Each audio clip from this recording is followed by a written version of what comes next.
Coucou tout le monde, c'est Lydie et bienvenue dans cette nouvelle vidéo.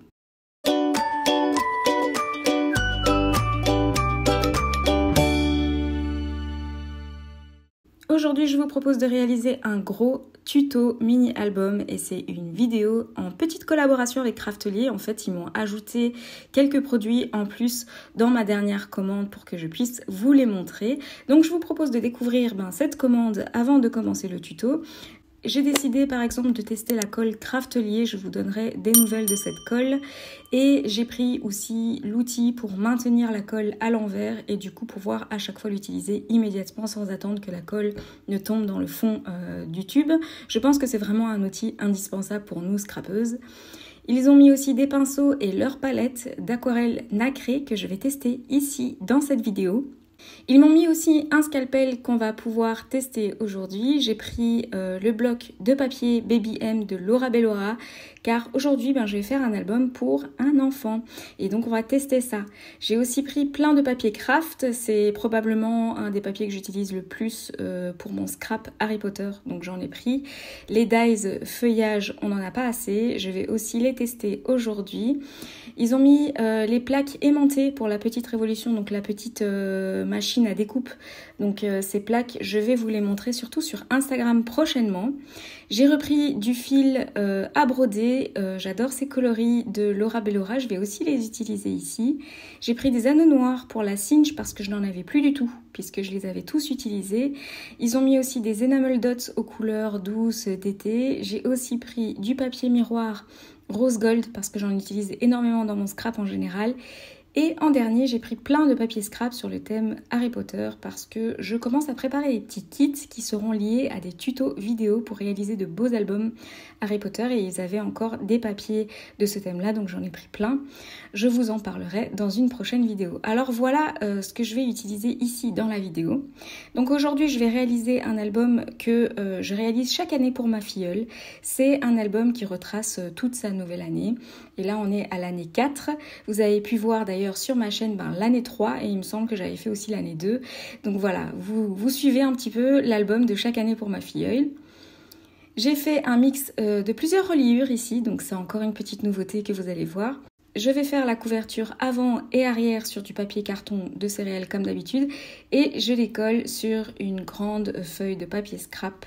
Donc pour cet album qui sera relativement gros, donc c'est un gros album, j'ai sorti plein de papier scrap que je n'avais pas encore utilisé. J'ai sorti beaucoup de chutes de papier aussi. Donc il y a beaucoup de papier Daydream de Coco à Vanilla que j'avais encore parce que j'avais acheté énormément de cette collection parce que je l'adorais. Et aussi beaucoup de papier Magical Forest de Crate Paper qui me restait encore et que je trouve qui est une collection qui va super bien pour les albums pour enfants en général. Donc j'ai sorti pas mal de ces papiers là. Comme d'habitude, tout le matériel que j'utilise sera dans la barre d'infos, notamment tout le matériel de Craftelier que vous avez vu en début de vidéo. Je vais vous mettre à chaque fois les petits liens. Donc de ce pas, je vais tester la colle Craftelier sur les couvertures pour voir si ça ne gondole pas. Et vous pouvez voir que pour l'instant tout est nickel, c'est une colle qui ne gondole pas. Donc déjà c'est un point très positif. Je vais maroufler mes couvertures avant et arrière avec cette technique que je fais quasiment à toutes de mes vidéos. Est-ce que je dois encore expliquer comment est-ce que je procède ? Je vais déjà recouvrir l'intérieur avec les papiers Baby M de Laura Bellora parce que je les trouve vraiment mignons. Et j'ai acheté ce bloc en fait, le petit bloc et pas le grand parce que comme je fais des albums, je fais rarement des pages scrap 30-30, souvent j'achète les petits blocs qui sont vraiment super utiles. Si je ne vous précise pas les mesures oralement, c'est parce qu'ils sont affichés à l'écran, donc n'hésitez pas à faire pause si vous voulez voir plus longtemps les mesures exactes que j'utilise ici dans la vidéo. On passe ensuite à la tranche de la couverture. Alors c'est une tranche qui va masquer en partie les anneaux, car comme c'est un gros album, je vais utiliser les anneaux de la cinch qui garantira que l'album tienne dans le temps, parce qu'il y a vraiment beaucoup de pages. Donc je vais couper du papier aquarelle de 17 sur 13 cm de largeur et dans les 13 cm, je vais plier d'abord à 4 cm, puis à 2,5, puis encore à 2,5 cm plus loin et ensuite je coupe à 4 cm plus loin. Donc on a un papier de 13 cm de large et 17 c'est la hauteur de mon album de toute manière. Ce papier, je vais faire un peu d'aquarelle dessus, donc je vais essayer de faire un dégradé avec les aquarelles nacrées de chez Craftelier. Alors avec les aquarelles nacrées, il est quasi impossible de faire des dégradés. Pourquoi? Parce qu'il y a toujours un dépôt de ces petites paillettes en fait qui donnent cet effet nacré. Donc on va toujours avoir un dépôt. Donc le dégradé parfait avec des aquarelles nacrées, c'est quasi impossible. Mais je vais quand même essayer de faire quelque chose de pas trop moche.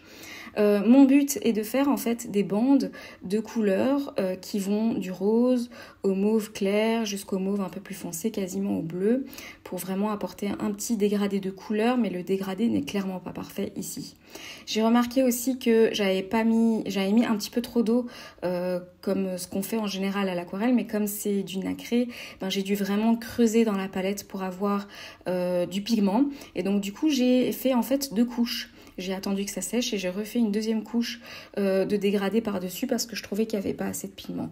Donc voilà un petit peu, l'effet nacré est super bien, le résultat donne vraiment bien avant même que ça sèche. On va attendre vraiment que l'aquarelle sèche pour voir le résultat plus tard et pour voir vraiment ce que ça donne une fois que c'est mis dans l'album.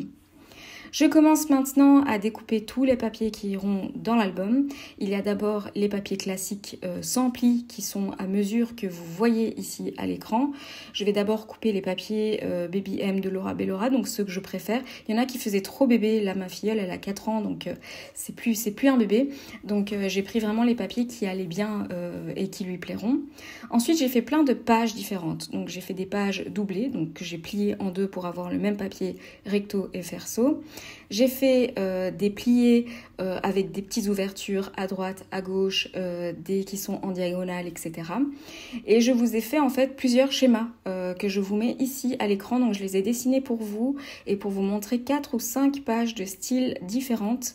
Comme ça c'est plus clair pour vous si jamais vous voulez refaire les mêmes choses.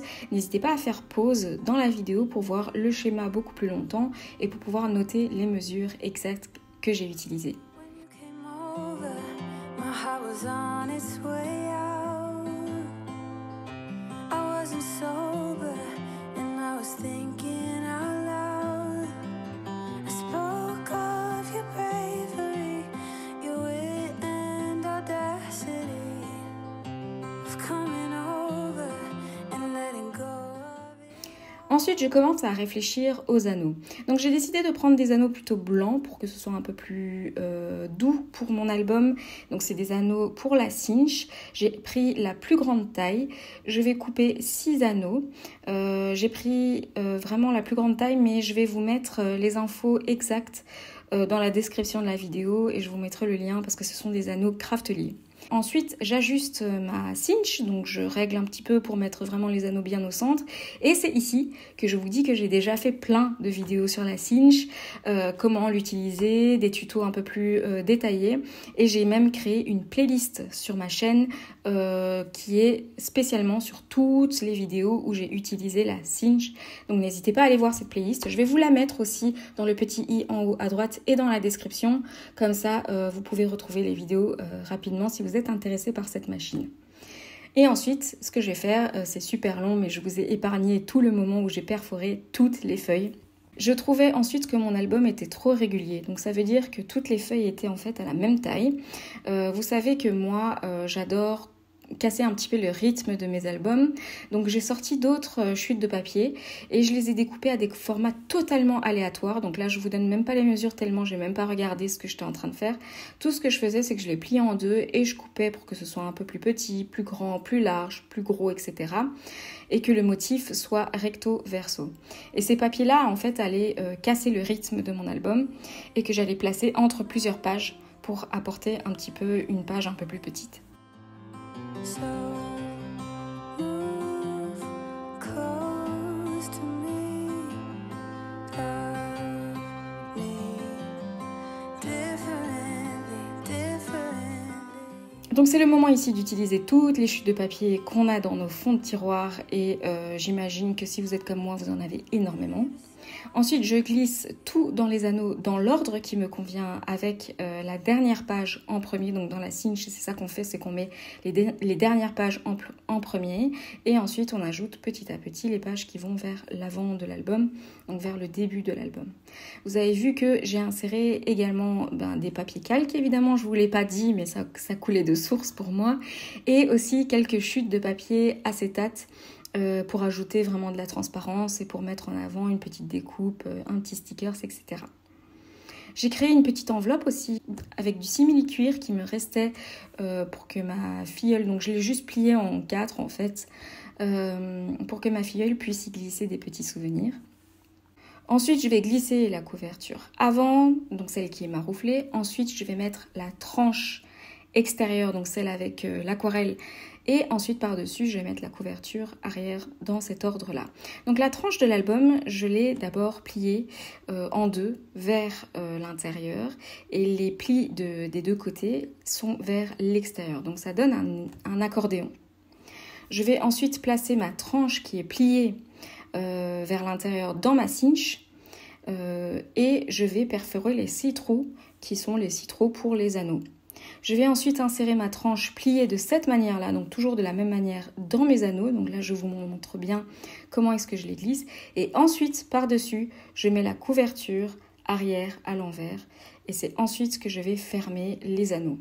Donc comme les anneaux sont super gros, ils sont plus gros que ce qui est limité dans la cinch, je vais d'abord un petit peu les fermer à la main. Et ensuite, je les glisse à l'arrière de la cinch pour fermer les anneaux. Donc voilà pour l'instant ce que ça donne. Je vais mettre de l'acétate derrière la tranche d'aquarelle là, comme couverture et aussi pour protéger un petit peu la couverture intérieure. Donc voilà, je prends les mesures parce que ici l'acétate part de l'arrière des anneaux jusqu'au bout de la couverture. Donc là, l'acétate est relativement grand. Donc je vais couper 2 morceaux d'acétate de ce format-là et je vous ai mis le format sur l'écran.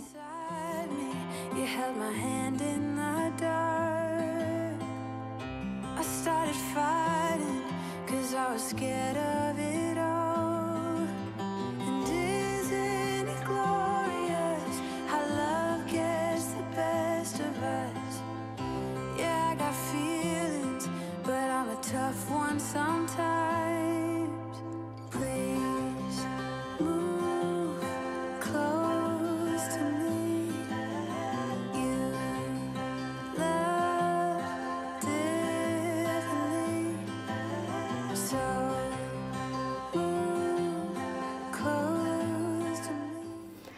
Avant de les coller dans la tranche, je vais broder le chiffre 4 pour 4 ans dans l'acétate. Donc je dessine avec un crayon le chiffre 4 plus ou moins au centre de mon acétate.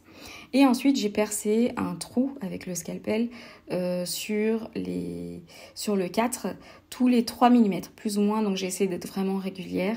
Et j'ai commencé à broder.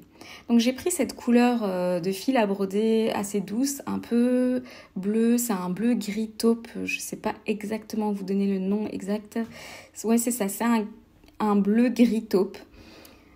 Et je suis passée 2 fois sur le 4, donc une première fois en sautant un trou et la deuxième fois en passant par le trou qui était sauté pour que l'avant et l'arrière de mon acétate soient tout aussi jolis pour le 4 puisque c'est transparent, donc on va voir les deux côtés du 4.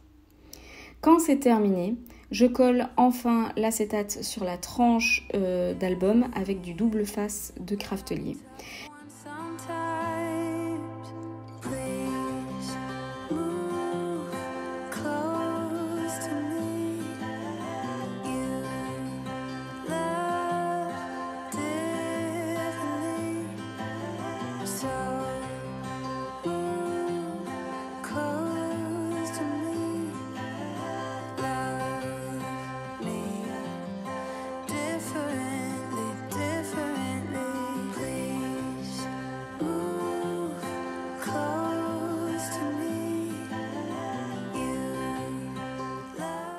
J'ai choisi ensuite le papier que je vais mettre derrière pour masquer le double face.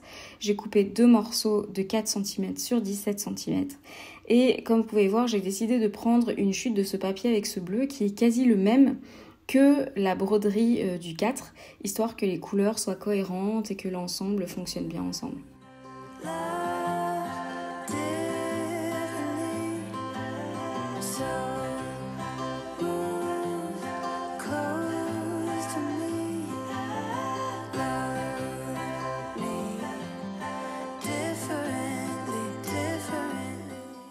Donc maintenant c'est le moment de sortir tous les dies feuillage de Craftelier, d'en découper plein dans toutes les chutes de papier que j'ai encore. Donc j'ai fait du blanc, j'ai fait du rose, j'ai fait du bleu et j'ai fait du jaune.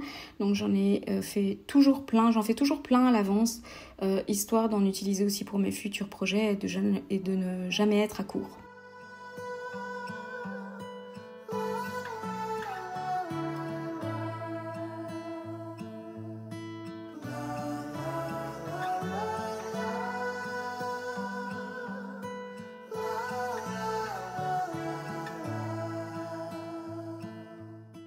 J'ai sorti aussi des die cuts qui me restaient de la collection des Dreams de Cocoa Vanilla que je vais mettre dans l'album.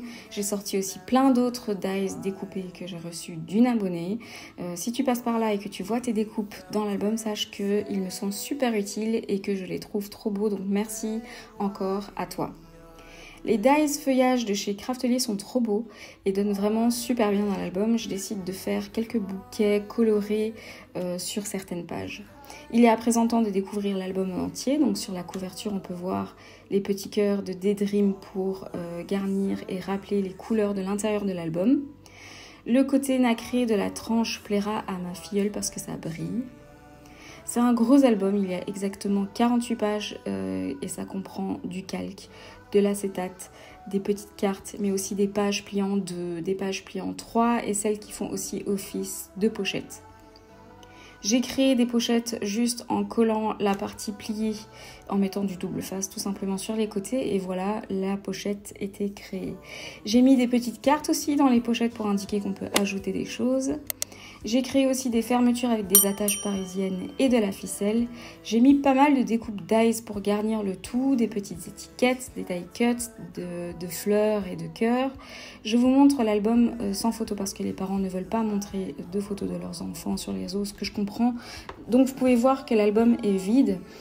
Car beaucoup des décorations que je vais mettre sont remplacées en fonction des photos. Donc là, je vais ajouter les photos que j'ai imprimées et ensuite garnir avec des petits titres, des petits textes, des stickers, etc. Vous avez pu remarquer que la tranche de cette manière, je l'avais déjà proposée pour les reliures à disque et j'ai voulu tester avec les anneaux cinch et comme vous pouvez voir, ça fonctionne très bien. C'est un album qui, je pense, plaira à ma filleule et que vous pouvez adapter à tous les thèmes que vous voulez et ajouter l'épaisseur avec des anneaux plus petits par exemple.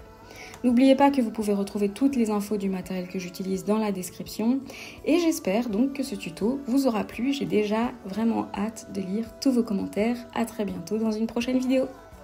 N'oubliez pas d'activer la petite cloche pour être au courant de mes nouvelles vidéos. N'hésitez pas à liker, commenter et vous abonner. À très bientôt dans une prochaine vidéo.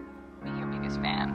And when things are really tough and they're really rough and nothing's working, but there's something inside of you that says, I just have to follow that. Because you